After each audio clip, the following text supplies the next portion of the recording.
Encontro 47, estudo 12 de novembro de 2017. Muito bem, então hoje nós vamos discutir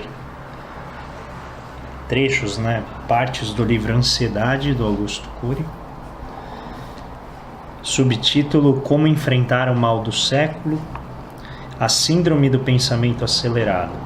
Como e por que a humanidade adoeceu coletivamente, das crianças aos adultos.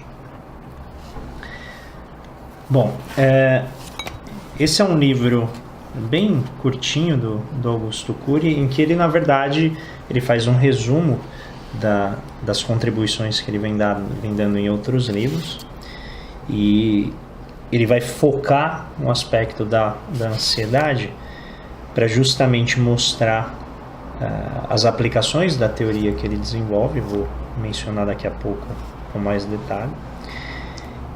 E ele vai motivar o livro dele justamente com a ideia de que esse é um inimigo invisível e silencioso. É uma ideia de difícil identificação, apesar de todo mundo já ter vivido em algum grau, alguma intensidade, esse problema, mas que ele vem se alastrando com uma força muito grande e tem causado uma infelicidade generalizada. Então, uma sensação de não pertencimento, uma sensação de sempre ter falta, uma sensação de a todo momento estar desencaixado do ambiente em que vive. E com isso uma série de fobias sociais, uma série de transtornos do comportamento acabam aparecendo, e isso vai então tirando a riqueza existencial das pessoas.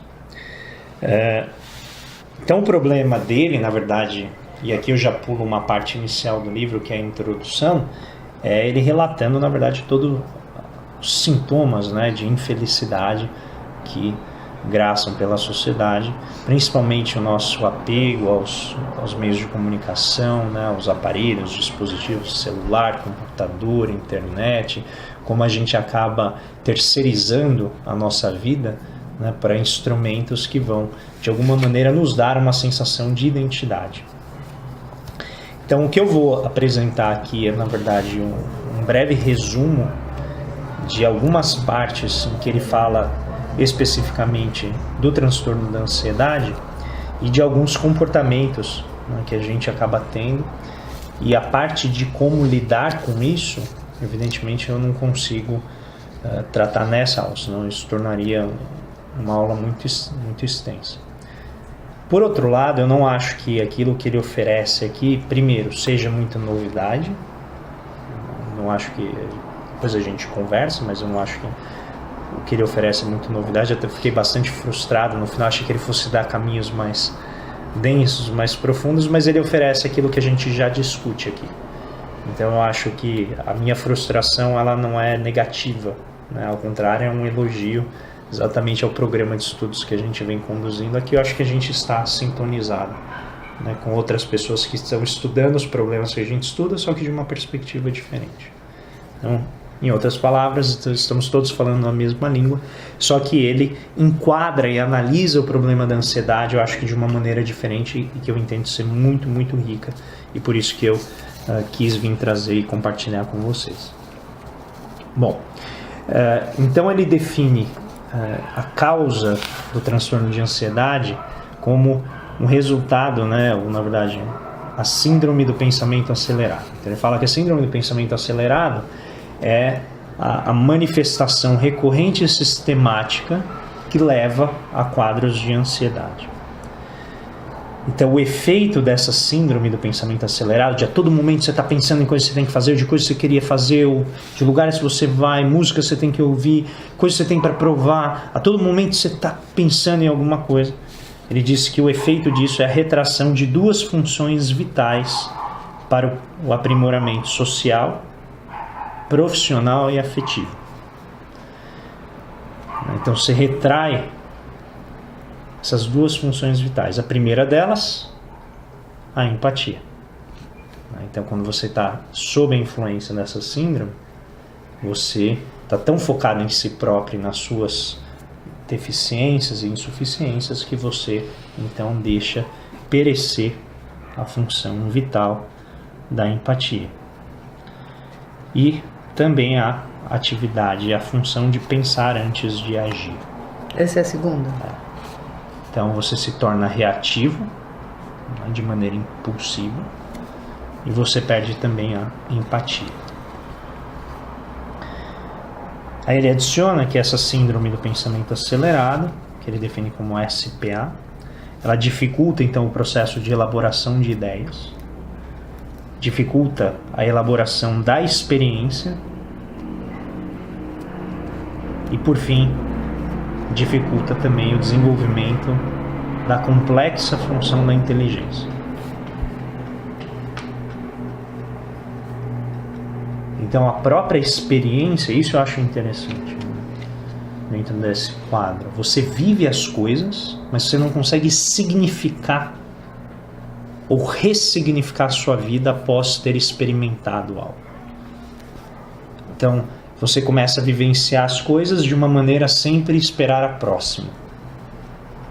Que eu frequentemente brinco, né, com os meus alunos, às vezes até aqui com vocês. Quando você está falando algo para alguém, você nem terminou de falar e a pessoa já está redarguindo, é porque ela já parou de te escutar algum tempo antes.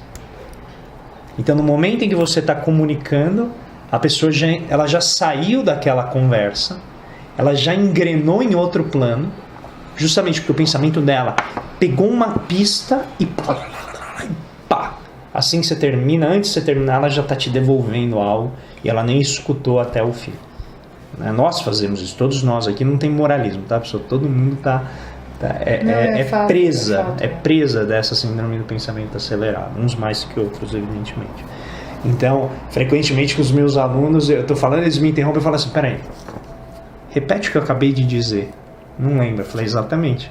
Porque enquanto eu estava tentando te dar ajuda, você já estava insistindo no problema. Então, nesse sentido, elaborar a experiência e vivenciar requer o quê? Requer ócio, né? Você tem que parar, ficar quieto, pensar no que você viveu. Agora, como que você vai fazer isso quando você viveu uma coisa e em seguida você já pega o celular e já está vivendo outra? Porque tua mente já está sendo projetada para o assunto que você está abrindo no celular e você está vivenciando aquilo mentalmente.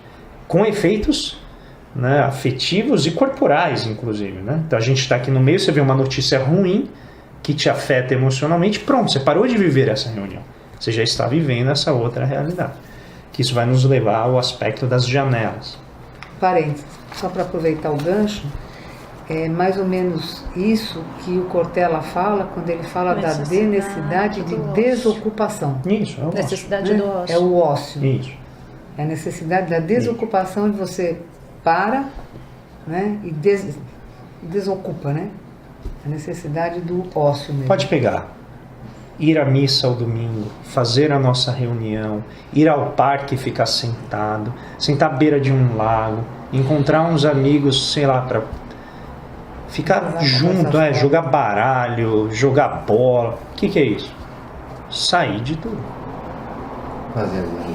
Fazer avião. Qualquer atividade que é considerada inútil é muito útil para o sistema de inteligência, para a mente, porque ela justamente tem um espaço para ressignificar, elaborar as coisas que aconteceram já até ali, né?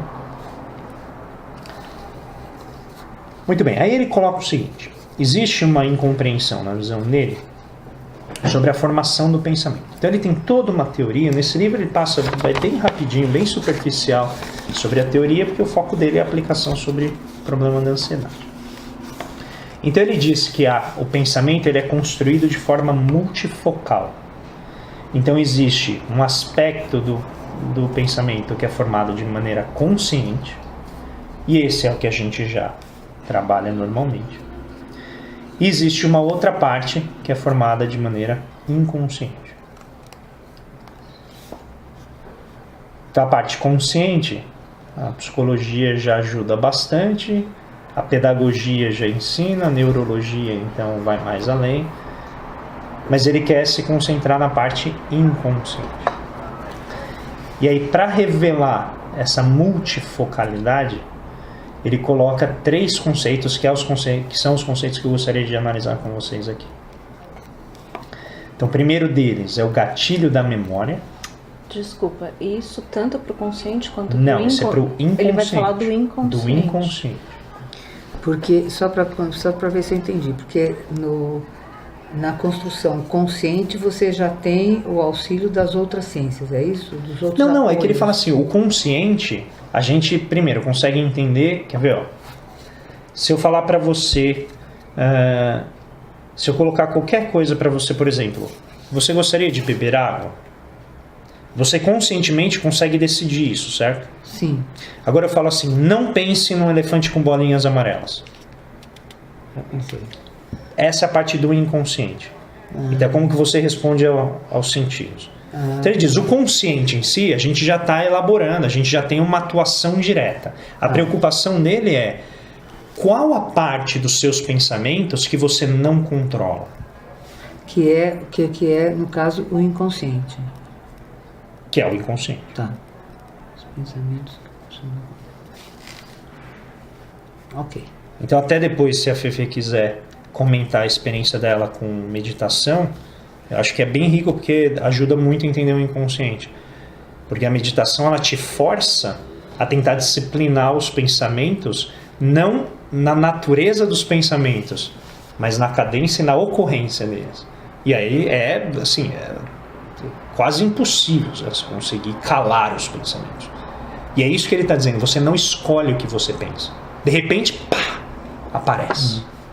Então, é justamente esse elemento que nós não controlamos que está sendo aguçado pelas estruturas vigentes de tecnologia, de relação entre as pessoas. Ele fala, o fato de estar conectado a todo momento, mesmo se você não estiver conectado, você está sujeito.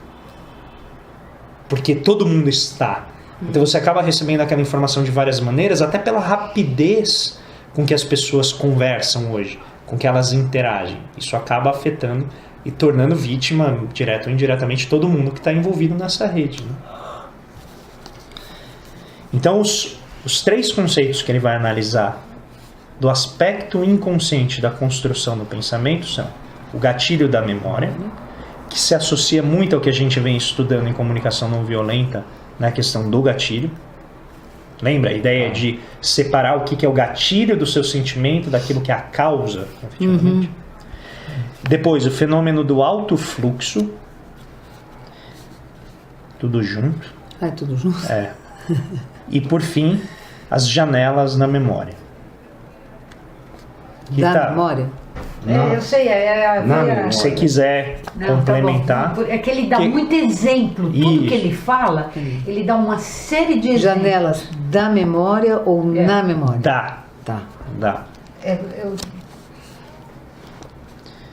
Então, o primeiro, que é o gatilho da memória, ele diz o seguinte: esse gatilho ele é acionado sempre que a gente entra em contato com qualquer estímulo.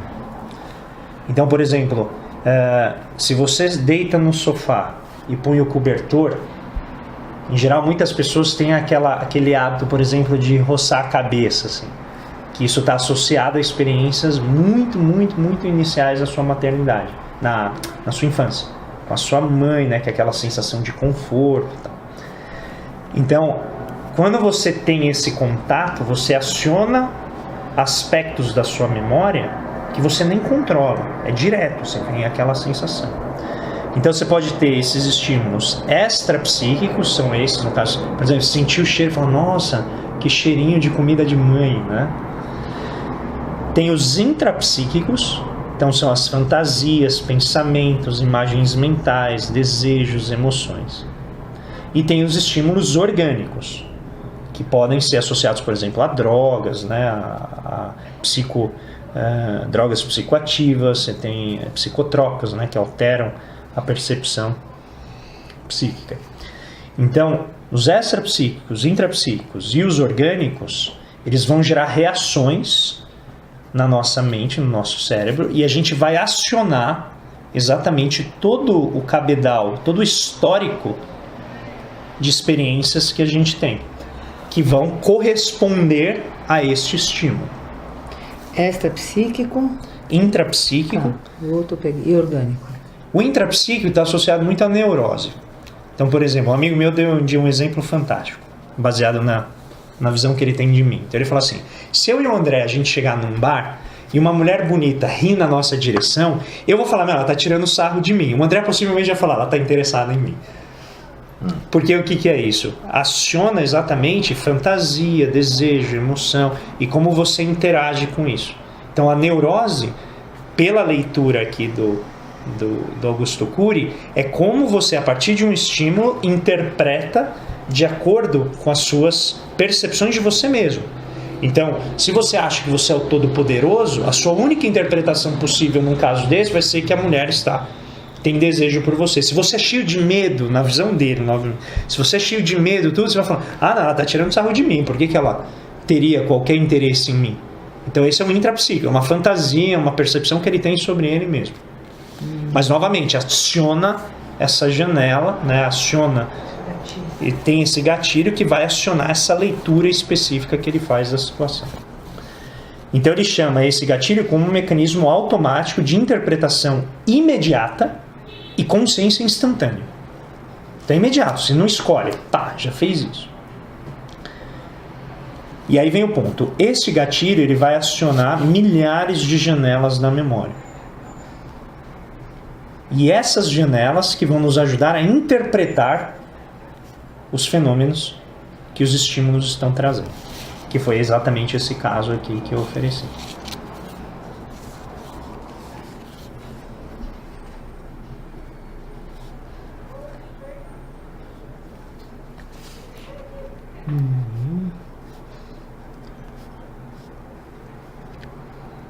Tudo bem? Então, em seguida, a gente entra para analisar então as janelas da memória. E essa aqui, que é a parte mais, eu acho mais legal. Você pulou o alto fluxo? Não, o alto fluxo ele vai vir depois, ele não é... tá bom. Ele é o segundo, mas ele é o terceiro. Tá legal. Ele é o segundo, mas é que você precisa... É como você entender dois pontos de um sistema elétrico, o alto fluxo é o fio. Tá bom. É ele que vai exatamente conduzir todo o processo. Tá. Então, primeiro põe os dois pontos de... o que aciona e o que oferece a substância e depois aquele que conecta tudo.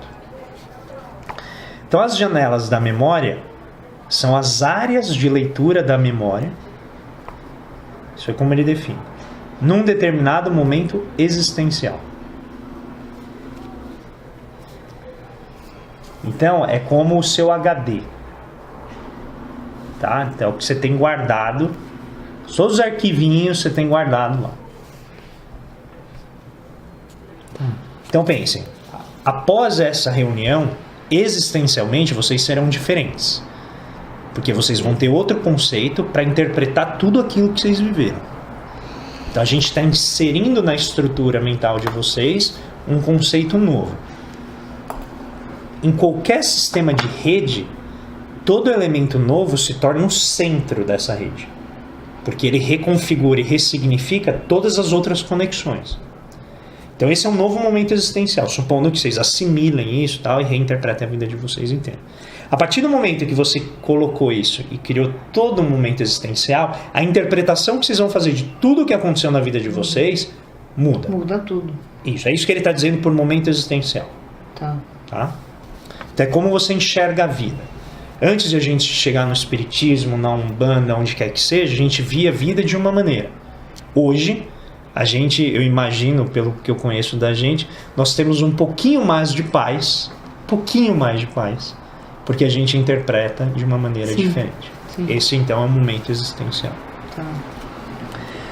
Aí ele define as janelas como 3.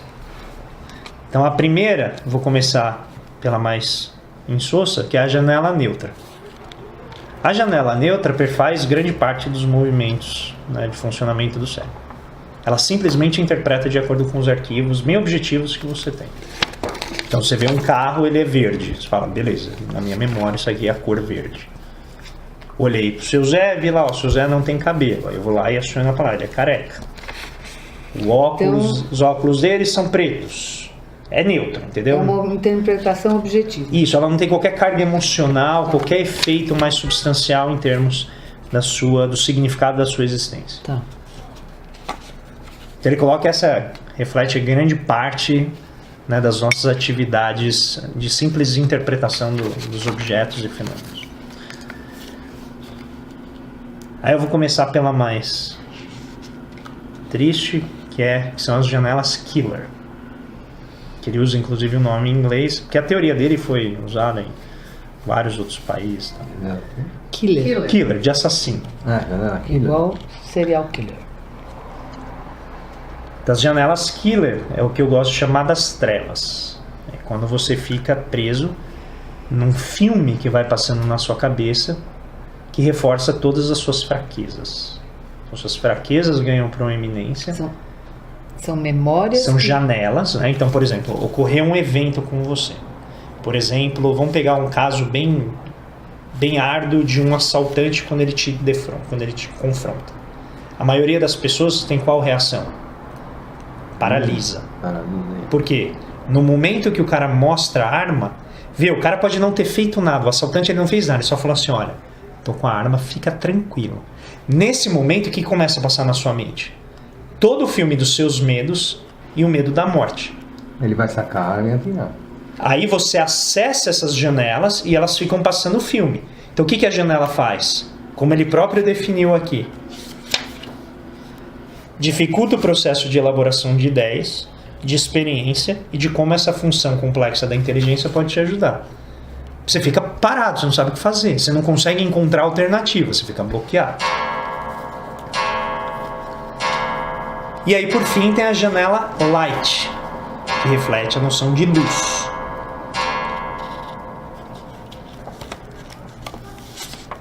E aí, as janelas light, evidentemente, são aquelas que promovem uma sensação de bem-estar, que promovem uma sensação de empatia, de compaixão, de afinidade, de cooperação, né, o sentimento gregário. Sim, mas todas essas três janelas, tanto a neutro quanto a killer quanto a light, o conteúdo delas é a minha memória. Isso. Sempre. Posso fazer um parênteses? Claro. Ele estava falando de meditação, não sei o que. Eu comecei a ler um livro de mindfulness, que é um tipo de meditação que está meio na moda agora. Como que é a tradução? É plenitude? Atenção plena. Atenção plena. E eles falam isso, que é muito comum. Eu li só o começo do livro, mas é muito comum quando você passa por uma situação ruim, você passou por uma situação de vergonha. Você foi falar em público e passou vergonha. Você começa a reviver todas as situações, acaba puxando da sua memória todas ou não, mas muitas situações em que você passou vergonha. Na sua infância, e aqui algumas pessoas ficam presas nisso e começa a pensar, a trazer à mente todas essas lembranças. Então vai deitar à noite, de repente vem a sensação de vergonha de novo, revive aquela sensação de vergonha, porque traz essa janela killer. Exatamente. Isso acontece muito comigo. Eu passo por eu tô falando de vergonha, que é uma coisa que acontece comigo. Eu passo por uma situação de vergonha, nos próximos dias eu tô aqui conversando com vocês e de repente me vem uma sensação de vergonha, uma memória de vergonha. Não necessariamente aquela que eu passei ontem. Mas o sentimento dele. Aquela. É isso? E o sentimento. Ela fica presa na sensação que ela teve. Mas vem na minha memória, vem a situação de novo. Entendi. Eu lembro que há 5 anos eu também passei vergonha. Primeiro você tem que lembrar, depois você sente, depois você reage. Eu lembro de que eu fui dar uma aula e passei vergonha. Eu lembro que uma vez eu saí com minhas amigas e passei vergonha. Essas memórias vão me tomando e... É meio quando você vai lá no computador, no procurador de arquivo, você vai lá e coloca assim, Miguel. O que ele vai fazer? Ele vai procurar todos os arquivos... Tudo que tem Miguel. Que está escrito Miguel. Só que você está procurando, é um ato consciente. No caso, o gatilho, ele busca automaticamente essas memórias. E ali, quando você está procurando, você escolhe qual você quer. Imagina que o computador, dali, no próximo dia, fica jogando tudo que tem a ver com Miguel, ele fica jogando. Você está trabalhando em outra coisa, Miguel. Miguel. Miguel. E aquilo fica ali. Paulão, não uma necessariamente. música aqui que foi. É que uma musiquinha Você que franziu a testa. Não necessariamente Eu aquele na sua arquivo que cabeça. você puxou. Outros arquivos, que você nem olhou entendi. na hora, ficam... Imagina que vindo do nada à o tona. computador fica te dizendo para olhar aquele arquivo. Você fala, Não quero só ver. aquele, outros. mas- Tudo que tem a ver o com exemplo. Miguel. Entendi. Vem do pensamento ou vem do sentimento primeiro? Não, então é a memória. É a conjunção disso tudo. Mas não é um sentimento que vai procurar a lembrança? O que o livro falava é todas as memórias que estão ligadas àquele sentimento. Mas é eu não sei. Eu acho que a gente vai ter que fazer um esforço mais cuidadoso para conectar com o material que você trouxe. É isso que eu tô pensando, que eu tô... Então, por isso que eu tô dizendo. É isso que eu tô... Eu tô apresentando aqui como ele acompanhando. lê. Por Sim, isso que eu tô falei, é um acompanhando quadro esse sentido. analítico que é diferente. No fim, vai chegar, acho que nas mesmas conclusões Só mais quanto ao processo. Mas a maneira como ele particiona conceitualmente é diferente. Sim, sim. Então a gente teria que talvez fazer esse esforço de tentar fazer a correspondência. Mas aqui me parece o seguinte, é um estímulo. Então você recebeu um estímulo. A reação mental é procurar essas janelas que correspondem àquele estímulo. E o que ele está falando é que isso é automático. É gatilho. Eu não sei Pá. te dizer o que vai ser puxado primeiro. Qual que é se é a sensação, se é a memória. Mas assim, isso acho que o cérebro ainda está sendo... Ninguém sabe. Por isso que cada um faz uma teoria, mas que na verdade... Eu não sei, assim, mas de bate-pronto, eu tenho a impressão que são coisas que andam meio juntas, assim. Não, então, mas é que dentro Não tem, assim, do o esqueminha primeiro que e o o Paulo segundo, trouxe pra né? gente, entraria, por exemplo, primeiro como sensação, depois né, você teria o... A cabeça vai procurar a sensação Isso. no arquivo. Mas Entendi. o elemento é esse, você tem o estímulo e aí você vai procurar. Se sempre por alguma Isso. razão aquela sensação Coisa de vergonha veio e a semelhante. cabeça foi procurar Segundo- no teu baú de memória. Segundo o livro que eu li, eu não sei como ele coloca isso, que é meio que como se fosse até como um mecanismo de defesa nosso. Para saber como que a gente se portou, como é que a gente saiu daquela situação na outra vez, o que a gente aprendeu com aquela situação para fazer agora. Só que isso meio que entra no curto-circuito ali, para algumas pessoas, lógico, Você pode não. entrar num círculo vicioso. Não, Então, ele não chama pra de todo circuito mundo. fechado da memória. Ele aqui? É. Então, você vai ver Você as fica, coisas é um todas. looping infinito, você fica repassando o mesmo filme, você fala, tudo bem, eu já entendi, mas o filme fica Já repassando. é o curto-circuito. Por isso que ele enquadra o processo obsessivo dentro dessa teoria. Ele fala, olha, isso aqui é causa de fobias, de obsessão, depressão. Por isso, é a teoria dele. Ele falou, ó, tô a minha vida inteira para construir essa teoria. Ah, entendi. Mas por isso, a teoria dele, né, ela precisa de qualificações e adaptações para se encaixar com outras teorias, porque os conceitos, a maneira como ele recorta os problemas é diferente de outras abordagens. Mas eu acho que até esse seria um processo interessante de a gente fazer aqui, né, de interessante, sincretizar isso tudo numa Nossa, leitura. vocês precisam ver ele falando. Mas você falando me lembrou muito o livro, assim, é muito É. Ai, maravilhoso. mais ou menos como também é colocado no livro, com outras palavras, não fala em janelas, não usa esses termos, mas fala também que quando a gente passa A por uma ideia situação, traz sempre na memória coisas parecidas. É que isso aqui parece aquela, assim, várias pessoas vão ao show, né, aí você vai ler o relato delas. Cada um fala uma coisa. Cada um recorta de uma maneira, né, são recortes diferentes. Tá. Bom, aí nas janelas neutras, eu vou falar um pouquinho rápido, eu achei que fosse super rápido essa aula. A gente ainda está nas definições. Então, as janelas neutras perfazem 90% então, das áreas de memória. Então, são informações sem conteúdo emocional, como eu falei para vocês. Só vou detalhar um pouquinho mais, mas a gente já segue. E está associado a todas as informações, desde a vida uterina, né, até o atual momento. E aí ele chama toda essa recepção de estímulos, né, de registro automático de memória. Então, agora eu não me lembro da magnitude, mas me parece que o cérebro humano ele capta cerca de 10%, se eu não me engano, ou 2% dos estímulos, que são cerca, acho que mais de 2 bilhões de estímulos, por não sei se a cada minuto ou a cada segundo. Mas o cérebro ele filtra, né, uma parte disso, exatamente porque senão ele entraria em módulo de sobrecarga. Mas a maior parte dos estímulos a gente não registra conscientemente, né, ele fica lá guardado. E é isso que ele chama de registro automático de memória. Desse registro, uma parte fica no que ele chama de MUC, que é a memória de uso contínuo, então seria ali a memória RAM, né? Aquilo que você está usando sempre, que está sempre disponível lá para o computador utilizar. E tem a memória existencial, que ele chama que é a parte periférica, que está registrando todos esses estímulos, tudo isso que você viveu, lembrando ou não. Né? Em geral é o que você tem que ir para o psicólogo lembrar, porque você já viu faz tanto tempo, o negócio já foi lá soterrado na memória existencial e você não tem mais acesso aqui. Então essas são as janelas neutras, basicamente é o código, né? o mapa, a planta com a qual a gente interpreta, né? A gente lê o mapa da existência.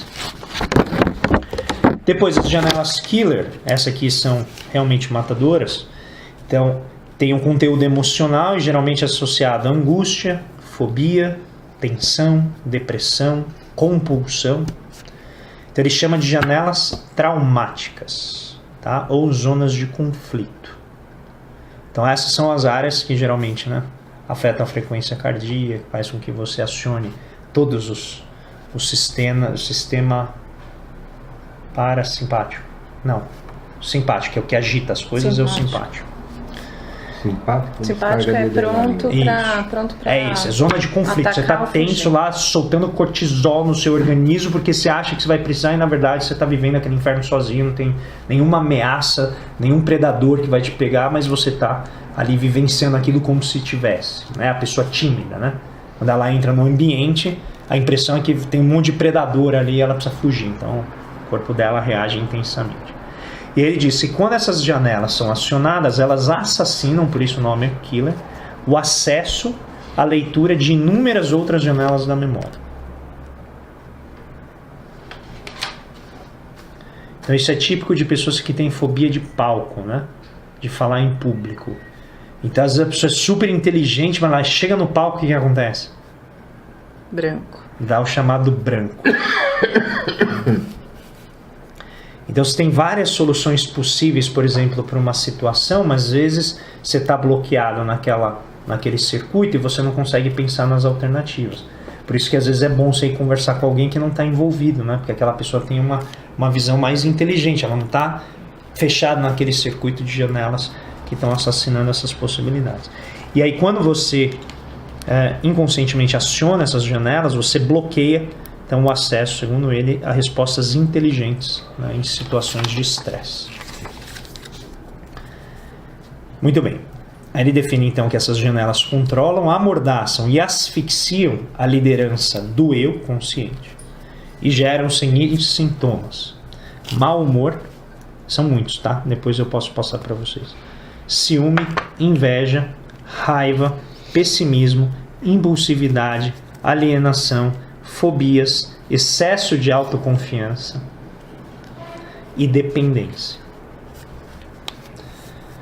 Então, basicamente, o subsolo, né, do que a gente gostaria. A janela das defesas, né? Fazendo um pouco a ponte, seria a janela das defesas, né? Que vai gerar os sentimentos defensivos e os comportamentos defensivos associados. Né? Parece que reação, né? Sim. Você a partir do momento que você tem acesso à janela que ela entra em ação, você se defende, você deixa de experimentar a situação como ela realmente é e adota um comportamento defensivo para aquela ameaça que pode ser real ou imaginária. O problema do comportamento defensivo é que ele depende exatamente da janela de memória que está acessando. Então, por exemplo, uma pessoa que chega e com doçura afeta ou aciona um gatilho que te leva a uma situação ruim, em vez de você responder com doçura, você responde da maneira como essas janelas te informam para responder. Né? Então, eu vou usar o caso da minha calvície. Né? Durante o processo de adaptação, que é um processo muito duro para o homem, né? Porque fala bastante sobre virilidade, sobre o aspecto social, sobre aparência, né? Sobre o que significa, sobre idade, né? A gente começa a parecer mais velho. Nesse processo, às vezes chega uma pessoa, nossa, ele tá carequinha, que bonitinho. O que eu recebia? Nossa, essa pessoa tá me expondo, ela tá me chamando de feio, tá falando que eu tô horrível. E a pessoa estava falando assim, nossa, que legal, né? Eu não vejo um problema nisso. E aí qual que é a reação? Pô, essa pessoa está demonstrando afeto para mim, mas eu só consigo responder para ela assim, predador. Está predando a minha imagem social. Você agride. Está me agredindo. Tá acabando. Você também agride. Então, aí a reação ou é agredir, ou é desgostar, se afastar. Não é meu amigo. Porque, por exemplo, quando eu tava ficando carequinha só aqui atrás, né, eu gostava de imaginar que ninguém via. Eu falava, não, eu sou alto, ninguém vê. Aí vem alguém e falou, pô, mas aqui atrás você tá fazendo, cara, como assim? Ninguém tá vendo, para! Não fica falando, ninguém tá vendo, só você. Você vai ficar falando, as pessoas vão começar a olhar. E na verdade, aquilo já, obviamente, todo mundo já tava enxergando. Aí eu olhava no espelho e falava assim, nossa, o negócio tá muito. Como eu achei que ninguém tava vendo? Né? Mas por quê? Você fica alimentando exatamente aquilo, porque vem de coisas que são de vergonha, de humilhação, que você fica revivendo essas memórias. E a pessoa está fazendo com doçura. Então, uma resposta inteligente fica sem acesso, né? E acaba gerando, inclusive, uma reação negativa, antipática, grosseira. Né? Meus casos assim, esses casos que têm acontecido, inclusive, assim, seria, né, aquele moleque que chegou, atirou nos colegas na sala por causa de bullying. Ele sofreu um bullying, associou uma resposta negativa e ele reagiu como? Eu vou lá e mato todo mundo. Deve ser isso, né? Ele fica preso, assim, a gente precisaria conhecer melhor o caso, mas superficialmente, segundo a teoria dele, ele fica preso a um vídeo, né, um filme que fica passando na cabeça dele. Tem o gatilho, ele fica preso aquilo lá e... O negócio é o gatilho. É o gatilho. Aí vem as janelas, ele diz assim, que as janelas traumáticas, elas têm uma propriedade que eles chamam de duplo P, que é o poder de encarcerar. Então, primeiro você fica preso naquela janela, e o segundo, ele tem o poder de expandir a própria janela. Então parece aquela coisa que quanto mais preso você está nela, mais forte ela fica. Porque mais razão, né, mais atenção e proeminência ela tem na formação do seu pensamento. Aí aqui ele coloca os estímulos intensamente estressantes, que geram essas janelas com duplo P. Então, traição, humilhação pública, ataque de pânico, falência financeira, entre vários outros, são incrivelmente estressantes. Eles fazem você ficar preso ali naquele filme e a janela vai expandindo e vai ocupando, né, cada vez mais um espaço maior. Essas são as pessoas, né, que têm mania de perseguição, acho que todo mundo está atrás dela. E aí ele faz a pergunta, então, que eu faço para vocês. Vocês sabem quais são as suas janelas killer? E aí ele tem uma, infelizmente, ele tem uma notícia ruim para dar. Elas não podem ser deletadas. Mas ele tem uma notícia boa. Elas podem ser reeditadas. E esse é o propósito lá de toda a ONG, né? O trabalho que ele faz, tudo é justamente levar lá, fazer uma imersão para você criar uma forma de reeditar essas janelas. Podem ser... Que é ser ressignificado. Você não pode erradicar, né? Deletar. Não pode apagar essas janelas. Mas você pode reeditar. Ou seja, como elas vão aparecer e quando elas aparecerem, como que você interage com elas. Aí ele tem um método lá, depois eu vou falar. Que é basicamente o que a gente trabalha aqui, só com outras palavras. Como você vai se abrir àquela experiência, né? Como você vai... E como lidar com ela, né? Enfrentar e lidar. Isso. Bom, aí por fim as janelas light. Isso aqui vocês podem relaxar, agora é só beleza. São áreas de leitura, então, que vão conter prazer, serenidade, tranquilidade, generosidade, flexibilidade, sensibilidade, coerência, ponderação, apoio, né? Uma série de exemplos saudáveis. Então são janelas que ele coloca que iluminam o eu para desenvolver as funções mais complexas da inteligência. Então, ponderação, empatia, criatividade, o raciocínio complexo, encorajamento. Até porque, eu não sei, eu acho, né, posso estar errado, que é mais fácil derrubar uma pessoa do que se encorajá-la. É bem mais difícil encorajar uma pessoa. Determinação, habilidade de recomeçar, proteger a emoção, gerenciar pensamentos. Então, eu sempre penso assim, né, quando a gente vai lá e se faz ouvinte de alguém, em geral, assim, o que causou todo o dano para a pessoa foi uma frase, né? E você tem que ficar lá 4, 5 horas, às vezes conversando com a pessoa para ela se sentir bem. Então, notem, né? O poder de uma frase negativa, como é fácil derrubar alguém, mas como é complexo você ajudar essa pessoa a se reerguer. Requer muito mais trabalho, requer várias abordagens diferentes, com diferentes, né, desde parábola até histórias, até frases de efeito. Tudo isso é bem mais difícil, né? Você tirar uma pessoa da depressão do que você derrubar alguém que está excessivamente animado. Então o problema dele é exatamente que, na verdade, o problema do ser humano é que tudo isso que a gente descreveu até aqui vai ocorrendo de maneira inconsciente desde o momento que a gente chega aqui no planeta. A gente está no corpo, né? Aqui já é a minha leitura espírita da coisa. A gente chegou no corpo, a gente começou a receber esses estímulos, começou a registrar isso.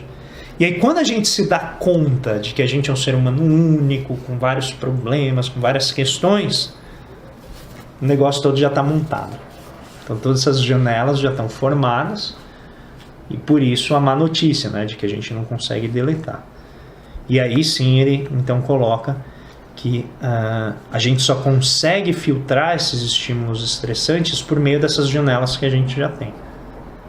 E aí o resultado é que a gente se torna então refém do nosso passado. Das milhares de janelas com milhões de experiências que vão justamente informar nosso processo de pensamento. Então, como que a gente vai interpretar as coisas, né? Ou seja, quando você se dá conta, a doença já está avançada. Usando aqui de maneira bem enviesada para o negativo. Essas janelas não podem ser deletadas, mas elas podem ser reelaboradas. Reeditadas, reelaboradas. Ok. E aí finalmente chegamos no fenômeno do alto fluxo. Então nós vimos então que o pensamento ele é multifocal. Então, em geral, o pensamento é iniciado a partir de um estímulo, né? Que pode ser extrapsíquico, intrapsíquico, orgânico. E a leitura dos fenômenos acionados pelos estímulos é feita por meio das janelas, que dão a base, né, o código, né, a gramática para interpretar esses estímulos. E aí, por fim, o fenômeno do alto fluxo, que eu vou ler a definição que ele dá, é a varredura inconsciente, aleatória e não programada, tá? Varredura inconsciente, aleatória, não programada, dos mais diversos campos da memória.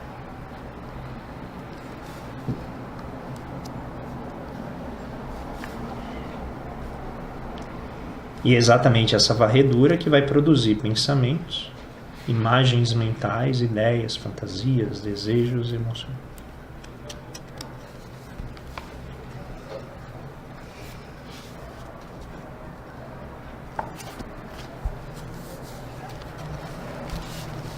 Preparados? Agora vem a parte boa. Quais são os objetivos do alto fluxo? Isso aqui eu acho muito legal. Gerar a maior fonte de entretenimento, distração, motivação e inspiração para o ser humano.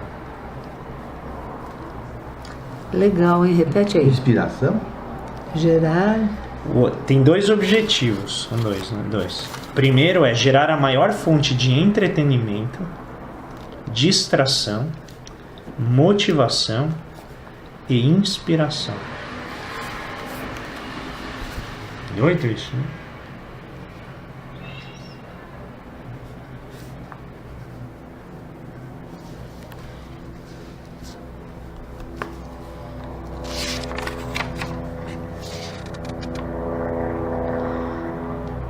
aqueles casos de pessoas que são colocadas em cativeiro, né, em solitária, qual que é a única fonte de energia existencial que elas têm para sobreviver?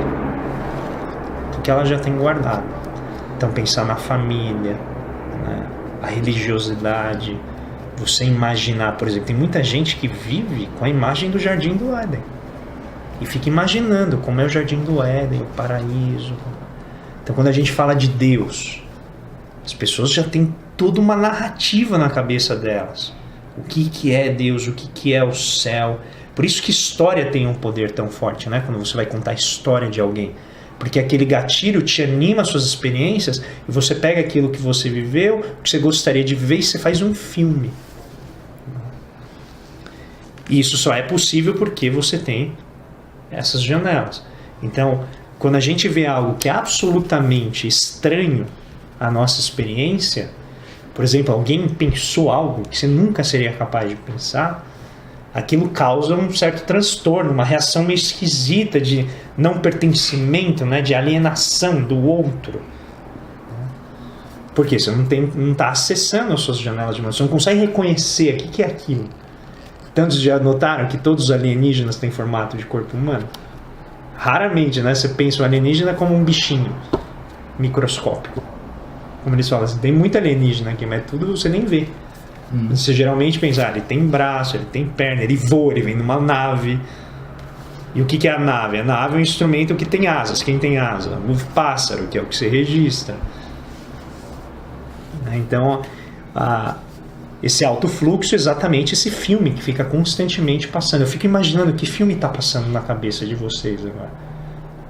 Cada momento está passando um filme. Eu preparando essa aula, eu fiquei imaginando, nossa, que legal passando a aula. Eles assim, nossa, que legal isso é. Né? Porque é o que eu quero que aconteça. E eu sempre consigo, meu Deus, o André não para de falar, acaba logo, pelo amor de Deus. Essa é a tua janela aqui, estou fora. Então, essa janela aqui, essa neurose. Continua aí. Aí o segundo objetivo é ler e retroalimentar as janelas da memória ao longo da vida. Então o alto fluxo fica constantemente fazendo um inventário, né, dessas janelas.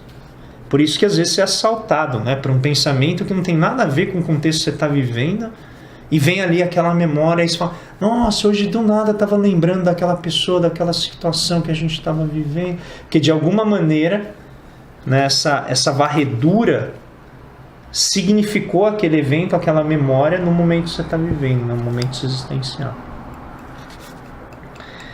Então, o propósito, né, de retroalimentar essas janelas é de, então, armazenar milhões de dados para o desenvolvimento do pensamento. Isso já na primeira infância, já, né, esse alto fluxo está acontecendo. Muito bem, então o alto fluxo, colocado de maneira mais esquemática, ele leva à experiência do prazer.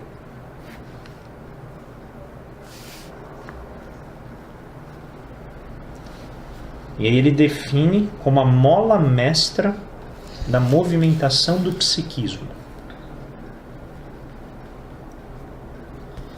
E eu entendo, agora, né, fazendo essa apresentação,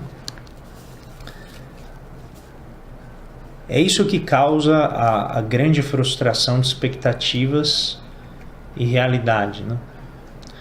Então eu, como professor, eu vivo muito isso. Então eu estou apresentando ali o assunto e os alunos muitas vezes veem a facilidade com que eu apresento o assunto. E essa facilidade é interpretada como transferível, né? Então assim, eu também posso ter. E aí se monta toda uma expectativa de que aquilo é fácil de fazer. E aí entra o alto fluxo. Nossa, que legal, isso é fácil de fazer, eu vou conseguir fazer, olha que legal. A pessoa, ela sente prazer. Quando você vê alguém falando bem, alguém que fala o que domina, é como se você sentisse o prazer da pessoa falando, porque você se reconhece naquilo. Você fala, nossa, que legal. E aí você tenta fazer, o que acontece? Dá pau. Né? Ginástica olímpica, então imagina a quantidade de pessoas que se frustram, que vê lá, né, o profissional fazendo, aí vai tentar fazer, não consegue nem subir na argola. Fala, nossa, mas que chato isso aqui, achei que fosse super legal, era só pegar aqui, virar, parar lá em cima, levantar. Não. Então o alto fluxo gera essa memória de você estando bem sucedido, conseguindo atingir seus objetivos. Aí os meus alunos vão tentar fazer em casa, reproduzir. O que acontece? A realidade se mostra. Então, se ele gera aquele prazer que é movimento ou psiquismo no momento da aula, ele fala, nossa, que legal! Na hora que ele em si vai executar ela, tem a frustração. E aí, nesse momento da frustração, ele dá alguma solução? Um caminho para isso? Não, porque está acionando as janelas, né? Então a pessoa se frustrava. Por exemplo, o aluno meu falou, teve aula e tem todo um trabalho de matemática. Ele viu fazendo um trabalho de matemática e aí ele falou, nossa, que legal, vou fazer também. A hora que ele vai fazer, ele frustra. Quando ele frustra, o que acontece? Aciona todas as janelas killer associadas à incapacidade, à frustração, à humilhação perante ele mesmo. Então, mas ele não dá nenhuma solução para que isso se resolva? Calma, estamos entendendo aí. Tá bom. Ele fica o livro inteiro falando isso. Calma, eu já vou dando. Não seja ansiosa. Calma. Aí, quando ele foi falando, ele foi descrevendo tão bem, falando, legal, é isso tudo que eu sinto. Aí eu já criei a memória light. Nossa, agora veio o alto fluxo. Vai vir a solução, vai vir a solução. Aí quando veio a solução, eu falei, é isso? Eu já faço isso, não funciona. Porque exatamente é o treinamento, né? Não é algo, é exatamente a meditação, tudo que você vive, como você lê. Não é algo que você, não é um remedinho que você toma, né? Se fosse, seria fácil. É o aprendizado. Então vamos lá. Depois disso tudo, então aí a gente entra no esquema inteiro de funcionamento. Então, um estímulo que vai ocorrer vai deflagrar o gatilho da memória. O gatilho da memória aciona janelas killer, neutras ou light. Entra em movimento alto fluxo, que vai varrendo toda a sua memória. E se for uma janela killer, vai te prender num pensamento acelerado, porque você vai ficar tentando reviver de maneira bem acelerada. O resultado qual que é? A sensação de aprisionamento e paralisação. Que é quando às vezes você indaga uma pessoa, aconteceu alguma coisa que acionou esse gatilho e a pessoa ela saiu do ambiente, ela está vivendo aquilo lá, sozinha, dentro da cabeça dela. Eles falam, tá tudo bem, o que aconteceu? A pessoa está lá, ela nem responde. Ela está presa ali naquele circuito fechado, né? E aí então, em resposta, né, a essa situação, ele vai definir que a solução bem simples, de maneira bem sarcástica, é a gestão do pensamento. Aí, eu não vou descrever porque a aula já está muito extensa, tá? Mas a gente pode, se vocês tiverem interesse, a gente faz mais um. Ele coloca as funções do eu como gestor do pensamento. Nem anota, porque são 25. Não, só vou por aqui. Inclusive, eu preparei um slide com essas 25 aqui. Que a minha ideia era... Um slide não, você deve não, preparei vários slides. Porque um com 25 ninguém lê. Nem mas assim, ele coloca... Porque de fato é um processo complexo, multidimensional. Então, não dá, né, evidentemente, para você tratar de maneira muito breve.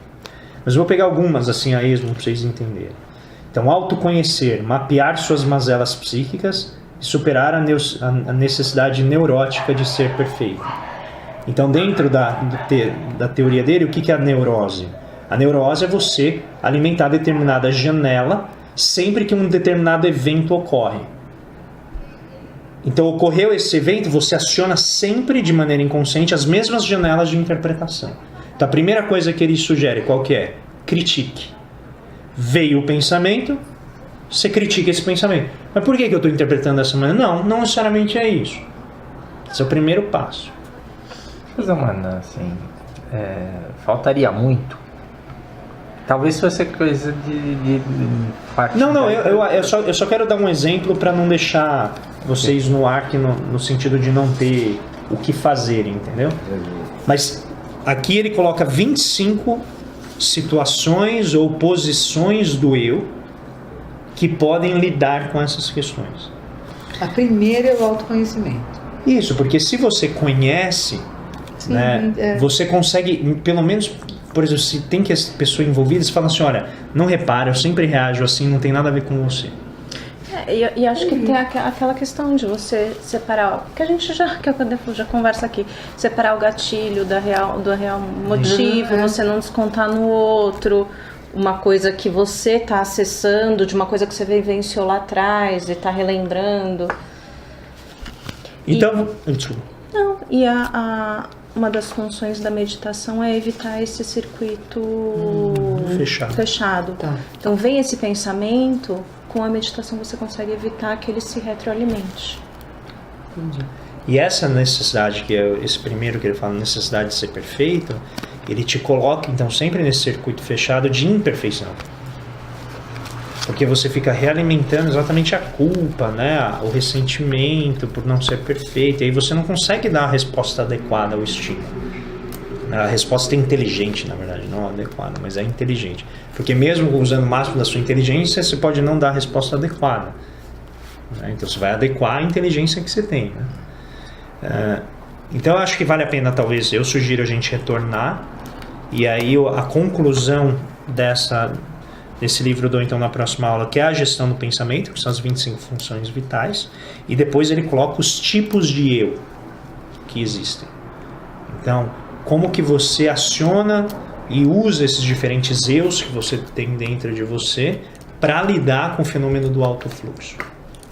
Então, frequentemente em reuniões, às vezes a gente está lá na prece de Cáritas, aí começa a vir um monte de coisa na minha cabeça, assim. E eu falo assim, mas por que tá vindo desse jeito? Eu tô fazendo uma prece de Cáritas. E vem um filme, aí tira o pensamento. E... Por isso que, né, esses espaços em que a gente faz, como esse que a gente cultiva aqui, eles são muito importantes. Né? Porque é meio... eu sei que a palavra é forte, mas é forçado, né? Você fala assim, não, ali eu vou sair. Por 2, 3 horas eu vou sair dali e vou deixar minha mente funcionando apenas naquele processo, né, de janelas light. Então você pode ter acabado de fechar o dedo de uma pessoa na porta de raiva. Na hora que você entra aqui, você vai falar, não, viva a compaixão, viva a alegria, e você então ressignifica, né, esse processo de alto fluxo para da próxima vez tentar ser melhor, ainda que você já tenha cometido. É isso. Então, eu achei interessante nesse sentido. Eu não sei se vocês gostariam de continuar isso ou não, mas eu deixo aberto. Eu achei bem interessante. Se não continuar, vai ficar cortado assim. Sim, eu gostaria de fazer o fechamento desse livro no próximo. Eu concordo. Pô, a Rita vai ver de novo, né? Ela já tá... Não é isso. É que ele usa tudo isso, quando ele fala lá na escola, ele usa isso totalmente na educação. Então ele fala, o seu aluno faz sempre o mesmo erro, como que você vai lá e tira esse aluno disso, desse roda-moinho que ele mesmo se colocou, aí que vem, qual foi o gatilho que faz? Então ele deixa o professor um pouco mais atento para coisas, né, que parece que não. Uma criança chegou para mim de 4 anos, fez assim para mim, eu vou morrer no meio da aula. Eu falei, vai. Só que antes de morrer, você estuda na escola, dá muito beijo no papai, na mamãe, na vovó, no vovô, se forma, cuida muito das pessoas, aí depois a gente pensa em morrer, tá bom? Tá. A criança foi embora. Daqui a pouco a criança veio com a mãe e falou, mãe, olha o que a professora falou. Vocês entenderam o que aconteceu? Uma criança de 4 anos foi buscar a mãe para escutar o que eu falei. Tá? Então quem precisava ouvir? Era a mãe, não era a criança. Tá? Então a escola prima muito, parece comum o termo hoje, mas não é. Você é professor, mas você também é educador, que é a função primordial da escola. Não, grande parte do livro dele é falando dos alunos. Então quando ele dá a palestra, ele fica lá em cima do palco, você dá risada o tempo inteiro, e de vez em quando é gozado que é a mesma impressão todo mundo. Todo mundo fala, Você não vê o cara do seu lado. Aí eu comecei a reparar, né? Tive umas crianças sentadas no meu pé, todo mundo, depende do que ele fala, faz a mesma expressão. Dos gatilhos que... E outra coisa, ele vai puxando os gatilhos e as pessoas... Alguns professores, ainda quando a gente estava um pouquinho mais, você nota que ele... Aí eu falava assim, ele está puxando o gatilho. Eu falava, tá, relaxa, que ninguém percebeu, só nota, relaxa. Você entendeu? Então a palestra dele é absurda. Vai ter de novo? Acho que esse ano não. Mas o ano que vem, vão, gente. Vão, que é absurdo. O jeito com que ele faz as coisas, tá? Eu tenho esse negócio de quando eu erro alguma coisa na aula, ou uma mãe às vezes fala alguma coisa, eu fico assim, um mês remoendo aquilo lá. Mas por que eu... Hoje eu não faço mais isso, tá? Hoje eu tenho um monte de coisa que eu, Rita, cada um faz o seu jeitão. Resolvi isso, porque eu estava ficando louquinha. Mas isso tá? Realmente afeta a gente em todas as... É que nós estamos lá, eu acho que 4 anos com ele, então... Em todas as dimensões. Eu falo isso, por exemplo, eu já comecei a usar isso lá, por exemplo, no CrossFit. Que eles põem lá uns exercícios que são intermináveis, né? E aí, de repente, você está lá fazendo exercício, aí você olha o exercício e fala assim, não, legal, eu consigo. Legal, você está na janela light. Legal, consigo, tá. Aí você chega lá, você faz o início, aí você fala assim, isso aqui tá mais pesado do que eu tinha imaginado. Pronto, engrenou na janela killer. Aí você começa a fazer, você começa a cansar. Aí a hora que o cara agacha assim, baixa a cabeça, já é. No meio do exercício, assim. Aí você olha, vamos, o cara já vira irritado. Já era, esse cara tá na janela killer. Porque assim, ele já entrou no processo que ele não vai conseguir. Ele já tá dizendo, não vou conseguir, não dá. Porque ele já vai relembrando.